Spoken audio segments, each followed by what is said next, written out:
Então, pessoal, sejam bem-vindos ao Converso, o videocast onde discutiremos as atuais crises na comunicação digital. Eu sou a Gabriela e faço publicidade e propaganda.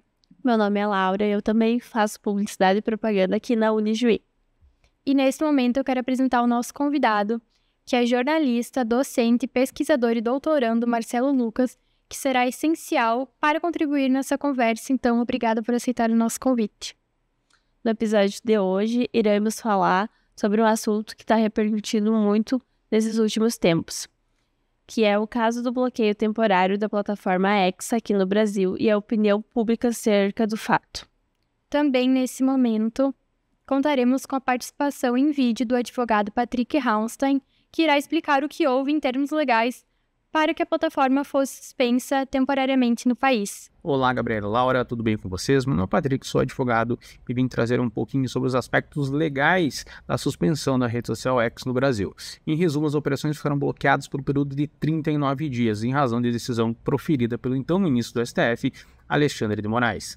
Em resumo, a decisão se deu após diversos descumprimentos de outras ordens judiciais do próprio ministro, onde a empresa Elon Musk deixou de indicar o seu representante legal das atividades no Brasil, não realizou a manutenção convencional do negócio e, por fim, não fez o pagamento de 18,3 milhões de reais que haviam sido aplicados no decorrer do processo. Vale dizer, inclusive, que essas multas foram pequenas, foram sempre menores, mas corriqueiras, até chegar ao total de 18,3 milhões. A decisão tinha como objetivo final, na verdade, fazer com que a empresa Elon Musk se sujeitasse às normas do ordenamento jurídico brasileiro, o que até então não vinha sendo feito. Por fim, o estopim de todo o problema se deu quando a empresa encerrou as atividades de forma abrupta no Brasil, demitindo todos os seus colaboradores e permanecendo com atividades tão somente na esfera internacional, não recebendo notificações e comunicados dentro do Brasil, tampouco cumprindo outras ordens que vinham sendo proferidas em processos de decisões judiciais.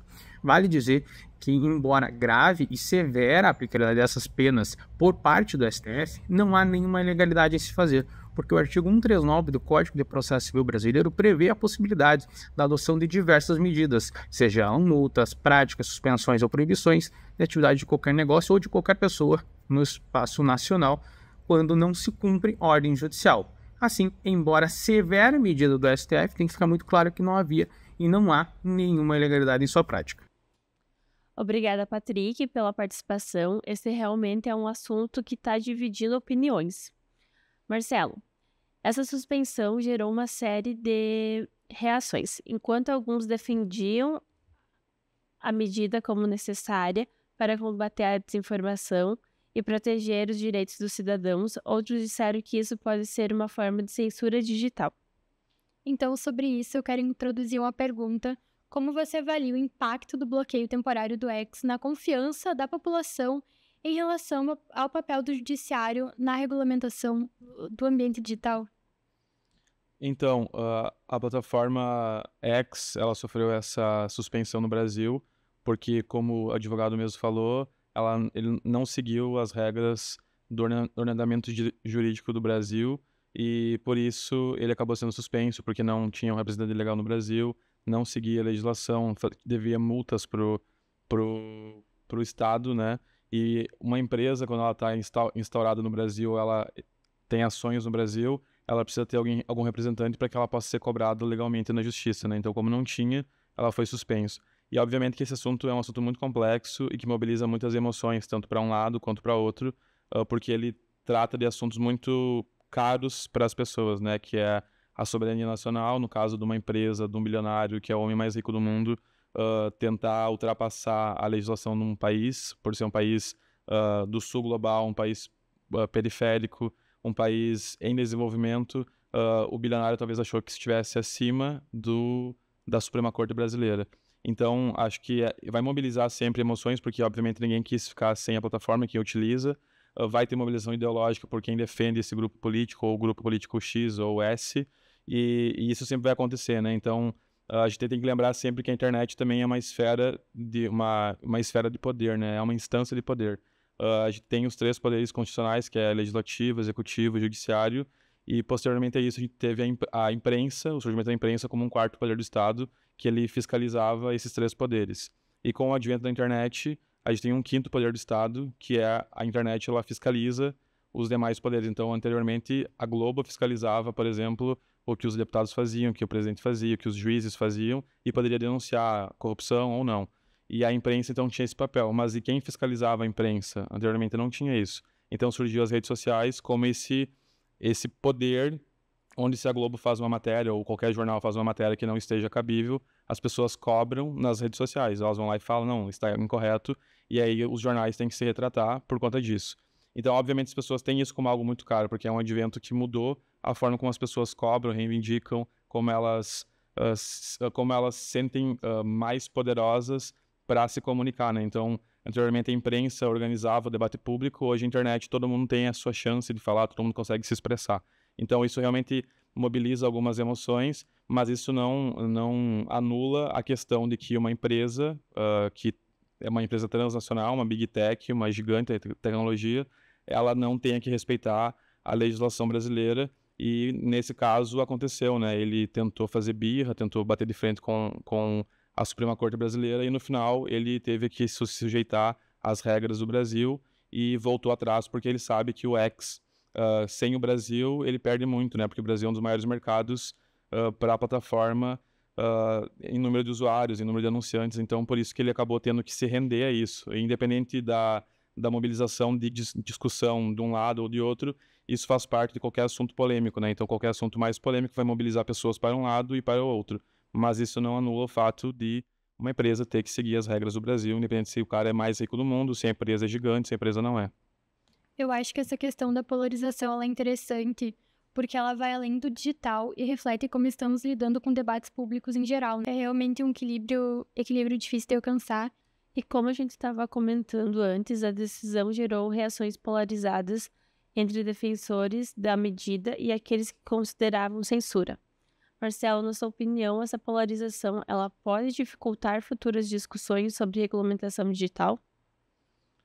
Como eu falei anteriormente, no final da minha fala, todos os assuntos mais polêmicos, como o aborto, legalização da maconha, casamento homoafetivo, sempre vão mobilizar dois grupos, né? Tanto mais a um lado ou ao outro, mais conservador ou mais progressista. Sempre vai existir essa discussão. E vale lembrar também que esse discurso de censura, de liberdade de expressão plena, que esse guarda-chuva que abarca todas os maiores absurdos que eu posso falar, é algo importado dos Estados Unidos. No Brasil, a gente tem limitações para a liberdade de expressão, a gente não pode falar aquilo que vai ferir algum grupo minoritário, aquilo que vai botar em xeque a democracia. Então, a gente tem algumas regras e alguns preceitos éticos que são inegociáveis, enquanto em outros países não, porque eles talvez já tenham uma democracia mais consolidada e a nossa não tanto. Então, a gente tem que também lembrar que esse é um discurso que muitas vezes vem importado de fora, principalmente por Elon Musk estar sediado nos Estados Unidos, né? Ele é sul-africano, mas ele mora lá, e esses discursos vão acontecendo por conta disso. Então ele lê como censura e falar para os seus seguidores, para os seus fãs, que ele é um bilionário que tem uns seguidores e fãs, né? Que é um novo advento também. Não tinha isso anteriormente. Hoje em dia, anteriormente era mais comum um político ter fã, né? Que era o populismo. Hoje em dia a gente tem bilionário tendo fã e seguidores. E então ele fala para os seus seguidores que isso é censura, talvez pela ótica que ele tem, americana, pela ótica da experiência que ele tem. Mas no Brasil, há limites para liberdade de expressão, onde fake news deve ser barrada também. A gente também tem a legislação que está tentando regulamentar isso.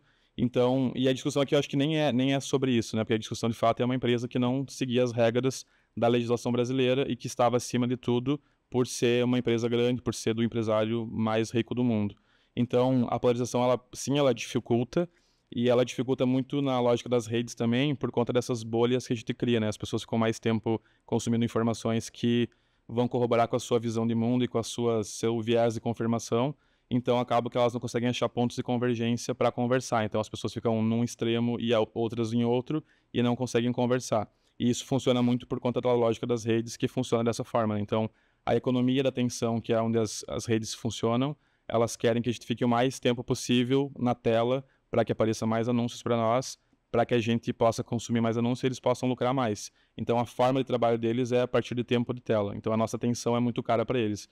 Então, o algoritmo funciona nos sugerindo conteúdos que sejam relevantes para nós e que a gente fique mais tempo assistindo aquilo e consumindo aquilo, para que a gente possa ficar mais tempo preso na tela. E com isso, cria essas bolhas, né? Então, eu não consigo ver conteúdos, por exemplo, se eu sou vegano, eu não vou ver conteúdos sobre um outro nicho que fala talvez outros segmentos que não é do veganismo. Se eu sou de esquerda, eu não vou ver conteúdos de direita. Se eu sou a favor da causa animal, eu não vou conseguir ver conteúdos que falam sobre um outro segmento. Então acaba criando essas bolhas que não consegue radicaliza o discurso e faz com que as pessoas não se entendam, né? E polariza muito mais. Então acho que sim, essa discussão e essa decisão ela vai polarizar mais, mas a gente observa que também tem motivações ideológicas por trás dessas polarizações, né? Acho que recentemente a gente teve o caso que foi noticiado nessa semana, inclusive, da tentativa de assassinato do ministro Alexandre de Moraes, que corrobora muito com essa teoria que existem motivações ideológicas para esse fato acontecer, né? Então,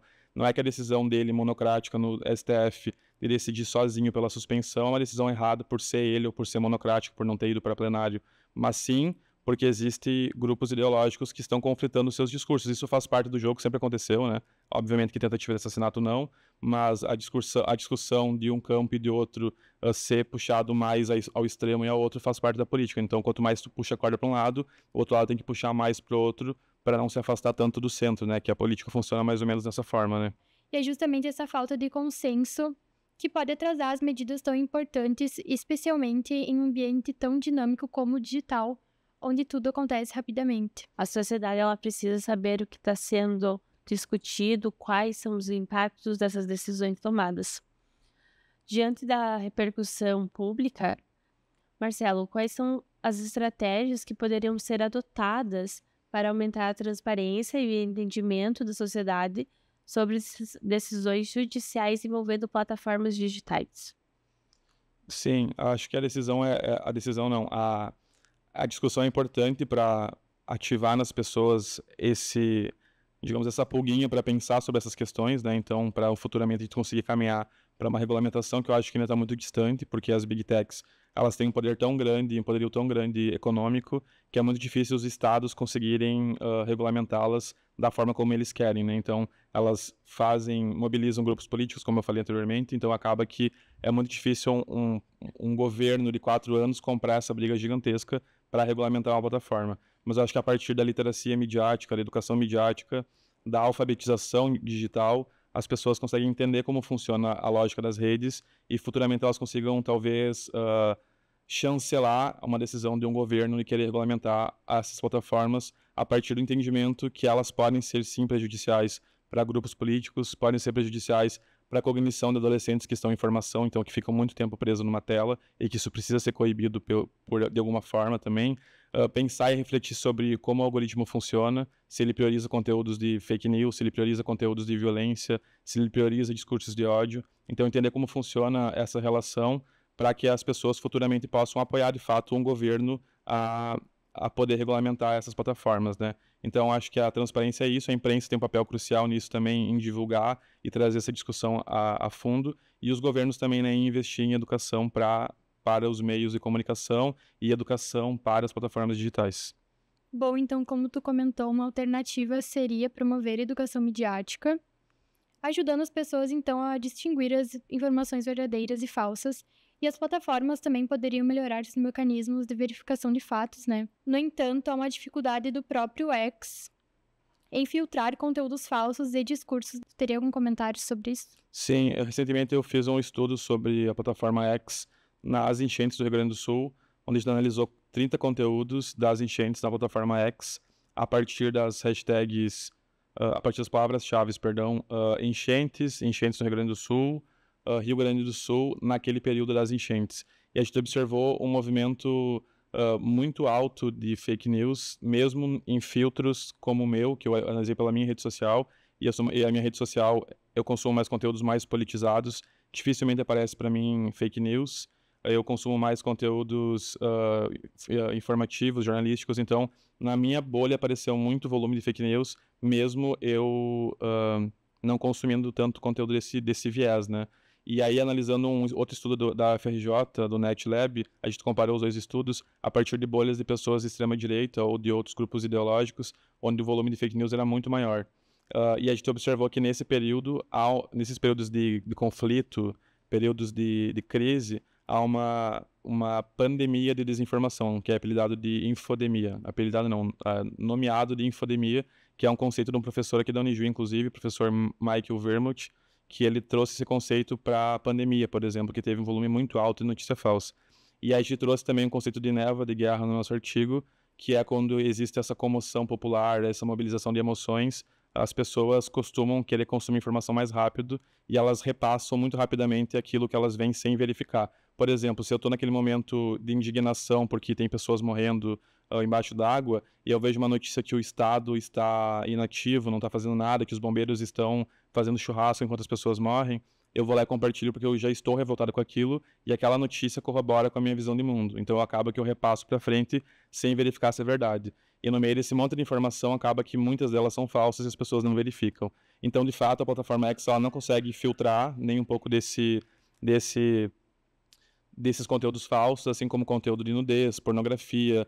É uma plataforma que é uma das mais abertas nesse sentido, então não tem filtro de idade. Plataformas como o TikTok já criaram um controle dos pais, onde os pais podem controlar o tempo de tela, podem controlar que tipos de conteúdos. Então, de fato, precisa discutir essa regulamentação e o X, o antigo Twitter, né, é a plataforma que mais precisa que essa discussão seja feita por conta de ser tão aberto para o usuário e para os anunciantes também. Acho que aqui uma coisa muito importante é a colaboração entre a plataforma, o governo e a sociedade civil. É essencial para encontrar soluções eficazes para esse problema que a gente enfrenta hoje em dia. Cada parte ela tem um papel importante e junto a gente pode alcançar soluções mais duradouras, reconhecendo o impacto do ambiente digital nas questões políticas e sociais. O que vimos, então, é que a suspensão temporária do X no Brasil é um exemplo de como as questões jurídicas, políticas e sociais se entrelaçam no mundo digital, gerando múltiplos debates. E esse não é o último debate sobre a regulação das plataformas e deve continuar. Ficamos com muitas reflexões sobre o futuro da regulação digital no país. Aqui o nosso objetivo é trazer uma visão ampla de fatos e fomentar as discussões a respeito de assuntos atuais dentro da comunicação. Marcelo, para a gente finalizar, que lições esse caso nos deixa sobre o equilíbrio entre liberdade de expressão e a responsabilidade das plataformas digitais? Então, Laura, eu acho que tem que pensar que essa discussão nunca foi sobre liberdade de expressão. É uma discussão que foi implantada como uma forma de defender o não cumprimento da regulação do Estado sobre a plataforma, nem regulação, diria, as decisões judiciais sobre a plataforma. Então, a gente precisa pensar que a plataforma digital ela precisa ser responsável e cumprir as decisões judiciais. E a lição que fica sobre esse caso é que a soberania nacional ela precisa estar acima de qualquer empresa, de qualquer Big Tech, e é preciso ampliar a discussão sobre isso, sobre as plataformas, ampliar a partir da educação midiática, a partir da imprensa, trazer novas perspectivas para analisar esse fato e pensar também que todas as áreas da nossa vida são regulamentadas, né? Então, tanto o casamento, que é a relação mais íntima que nós temos, ela é regulamentada. Então, eu não posso violentar meu filho, eu não posso espancar meu filho, eu não posso me separar da minha esposa e não dividir a herança com ela, por exemplo. Então, até o casamento, que é a relação mais íntima das pessoas, é regulamentada. Por que o ambiente digital ele não deve ser regulamentado? Por que não existem regras no ambiente digital? Por que a legislação ela não pode legislar sobre esse espaço também, que também é um espaço que pode prejudicar tanto os preceitos democráticos, quanto ofender grupos minoritários ou incentivar discursos de ódio, pode incentivar desinformação. Então é importante que também seja regulamentado esse espaço. E a lição, acho que fica, é de fato que há ideologias diversas e que é preciso procurar pontos de convergência para que a gente possa caminhar para uma regulação das plataformas para que todos possam consumir de maneira responsável, saudável e segura as plataformas. Porque a gente não fala só sobre democracia, só sobre liberdade de expressão, fala também sobre pedofilia, sobre violência, sobre um monte de questões que acontecem nesse espaço digital, né? Terrorismo, por exemplo, também. As pessoas são aliciadas para o terrorismo dentro da plataforma digital e não existe uma regulamentação onde a plataforma precisa ficar atenta a isso e denunciar para as autoridades. Então, tem casos no Twitter onde pessoas anunciam no Twitter que vão cometer um crime e nada acontece, o crime acontece e estava tudo sendo divulgado na plataforma da pessoa. Então é importante que seja de fato regulamentado para que a gente tenha uma uma relação mais segura e saudável com a plataforma. E assim, então, chegamos ao fim de mais um episódio do Comcast, produzido pelos cursos de Comunicação Social aqui da Unijuí, que tem como objetivo discutir as atuais questões das crises na comunicação digital. Então, agradeço a minha colega Laura pelo desenvolvimento do podcast e as professoras envolvidas. E, novamente, obrigada a Marcelo e o Patrick, que participou em vídeo, pelo bate-papo que foi muito valioso para debatermos sobre o tema. E fique ligado e acompanhe os próximos episódios.